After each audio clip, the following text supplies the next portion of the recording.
Good evening, children. I hope you're all okay. Now we're going to continue with Mrs Frisby and the Rats of NIMH, and this chapter is called At the Meeting. It's on page 203. Mrs Frisby slept well and soundly. The day just finished having been the longest and hardest she had ever known. She awoke in the morning with a smile. Her house was warm and it was safe at last. Her children slept peacefully beside her. Timothy's breathing was quiet and easy. They could stay in the house now as long as they needed to. On some warm day later in the spring, when Timothy was strong again, they would move to the summer house down by the brook. Another nice thing, she thought. When they had left the house, she would close up the entrance tunnel so that no one could find it. Undisturbed by the plough, it would be ready and waiting for them in the fall, which is the autumn. Could be theirs forever, thanks to the rats. The rats! In her half-dreaming state, she had forgotten. They were in terrible danger. What would they do? She felt as if she ought to go and offer to help them, but help how? She could think of nothing she could do. At that moment, she heard a voice calling her name from above. "Miss Frisby!"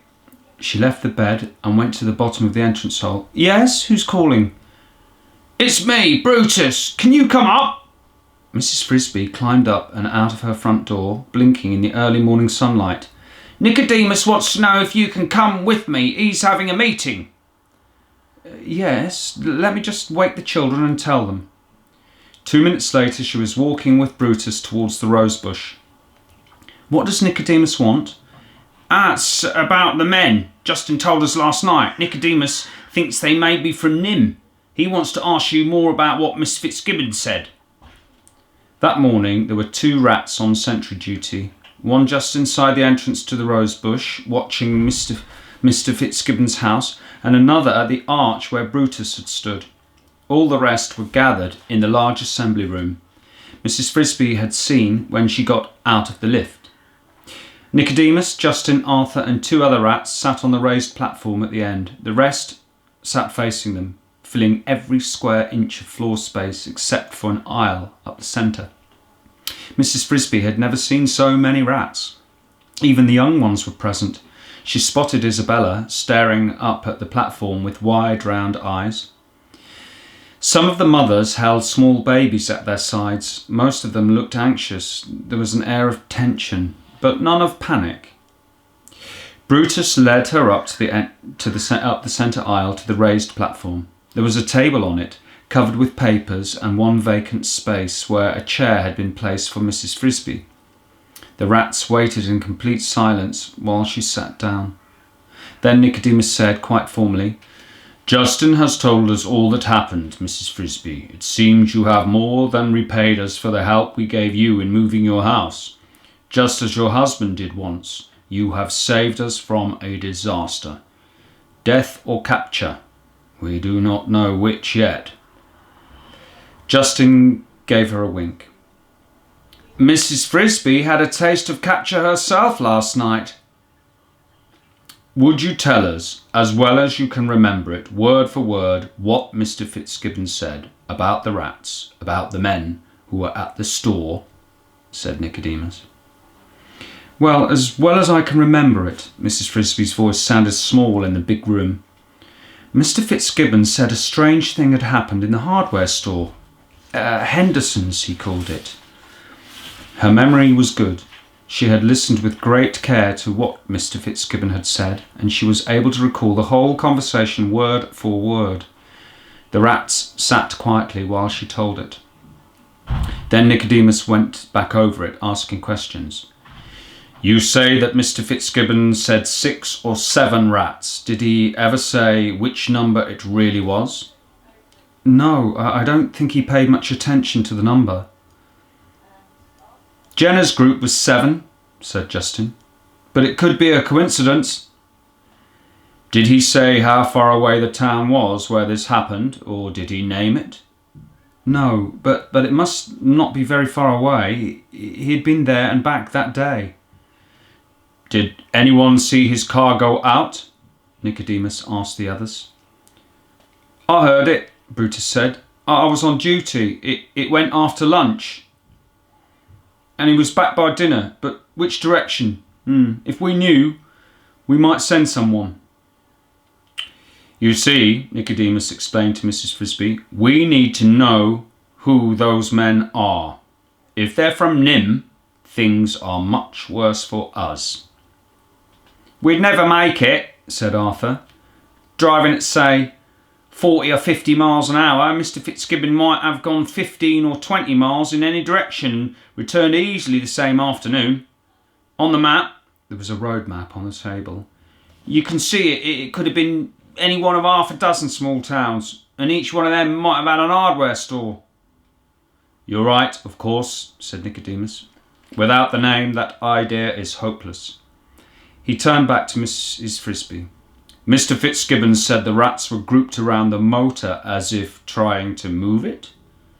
That's what he said the store owner told him. He didn't see it himself. And the motor was plugged in. Had been left plugged in, Mrs Frisby quoted. But we don't know who plugged it in. I got the impression, Mrs Frisby said, from the way he said it, that the store owner had left it plugged in, but I'm not sure.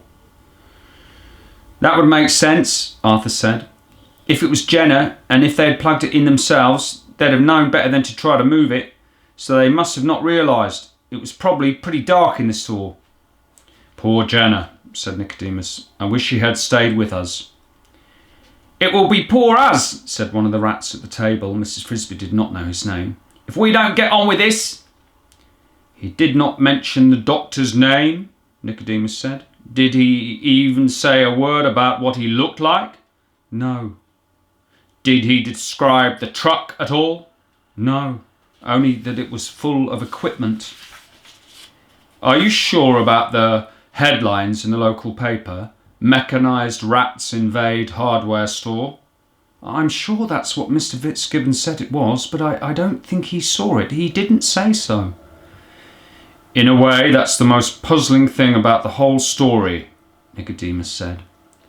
Why is that? Said Justin.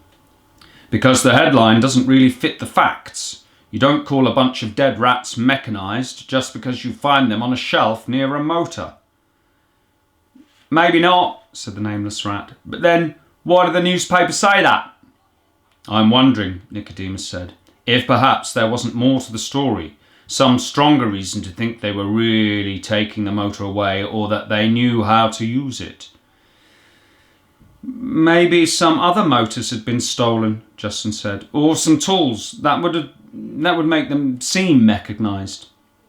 It would, said Nicodemus, and it would explain what the doctor meant when he said they had more checking to do in the town. They're looking for the things that were missing, Arthur said, sounding suddenly worried. They're looking for Jenna's headquarters, and if they find it... We're just guessing, of course, Nicodemus said, but it is a possibility. And a bad one? It means, Nicodemus continued, that we have no choice. We've got to assume they're from NIMH. We've also got to assume that by now they may have found Jenna's headquarters, whatever cave or cavern they were using. And, said Justin, that now they're looking for us. Why for one of us? Asked one of the rats. Why wouldn't they just think Jenna's group are the only ones? They might, Nicodemus admitted, but I don't think so. After all, they know that there were 20 of us originally. Why should there only be 7 now? And we already know that they're coming out here in quite a hurry at that. So, if they're from NIMH, obviously they are looking for us. I think, said Arthur, that we've got to make some plans and quickly. I agree, said Nicodemus. It's a new situation and a tricky one. We won't be able to do everything we hope to. There isn't time. And somehow we have to convince the exterminators when they come that we aren't more of the mechanised rats they're looking for. We won't be able to move any more food to Thorn Valley, Nicodemus continued. We'll have to get along on what we've already got stored there, about an 18-month supply if we're careful. The seeds, I believe, are already moved. Yes, said Arthur. The last load went yesterday. So with luck, we'll have our own first crop this summer and autumn. We won't have time to destroy the motors or the books or the furniture as we planned. Instead, we'll move everything to the cave and then we'll seal it off, all the entrances to the cave, as if it had never existed. Yeah, that can be done, Arthur said. But there's more. We've got to pull all the wires and lights from the tunnel. They're likely to dig it up. And the carpet. We've got to tear down the arch. Then, when all that's done, when everything is hidden in the cave, we'll fill in the stairway and the lift shaft. We'll seal off everything except the upper storage room and the tunnels leading in the front and out of the back. When they dig, let them find that room. It's as big as an ordinary rat hole. Justin, tonight, take a group of a dozen or so. Go to the Fitzgibbons dustbin. Bring back a load of the worst smelling rubbish you can find. The storage room is going to become an ordinary typical rat hole, not in the least mechanised or civilised. Nicodemus turned to Arthur. What do you think? I think we can do it all. We won't get much sleep though, Justin said. But there's one more thing. Won't they think it's odd, especially if they're from NIMH, finding just an empty hole? Nicodemus said. Yeah, I was coming to that. He sounded suddenly very tired. Tomorrow morning, as soon as it's light, the main group leaves for Thorn Valley, but some of us will have to stay behind. As Justin says, if they find just an empty hole, they're sure to be suspicious, and they'll keep on digging. So, when they come with their gas truck, they've got to find some rats here. A rear guard. I'd say at least 10. Mrs Frisby walked slowly home, keeping to the edge of the woods, keeping out of sight. Justin had instantly volunteered for the rear guard. Brutus was second, and behind him 8 more. There were 50 more waiting behind them. Enough, enough, said Nicodemus. Isabella, in tears, had run forward. I want to stay, please, she had pleaded, looking despairingly at Justin. No, children, said Nicodemus, and her mother led her away, still weeping. Those 10, the 10 that would remain, did not face certain death nor certain capture. The exterminators, they presumed, would make noise, especially if they cleared away the rosebush. The rats would be alerted. When the men pumped gas, as expected, into the hole, the pump would also make a noise. The air below would move as the gas moved in. When they felt that, the rats would scramble out of the back exit, past the sealed-off cave, emerge as noisily as possible in the blackberry bramble, indeed show themselves, and then dash off into the woods. That was the plan. But won't they block the rear exit or put a net over it? We'll give them another exit to block, Nicodemus had said cryptically. One that's easier to find. Mother, why are you so quiet? Asked Teresa. They were sitting down to dinner for the first time in their newly moved house. You seem sad. I suppose I am, Mrs Frisby said, because the rats are all going away. But that's no reason. It's true, they moved our house, and that was nice of them, but we didn't really know them, Mummy. I was getting to know them pretty well. Where are they going? Cynthia asked. To a new home a long way away. When? Tomorrow morning. Will you go to see them off? I think I will. But why are they moving away? Asked Timothy. Because they want to, said Mrs Frisby. Some day soon she would tell them the whole story, but not that night. Well, that's the end of the chapter, children. And tomorrow we are going to meet the doctor, because the next chapter is called The Doctor.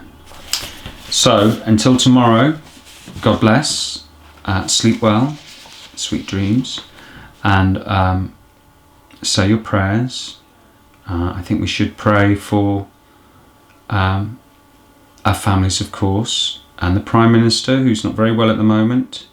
Pray for him for a speedy recovery. We need him to make some decisions, don't we?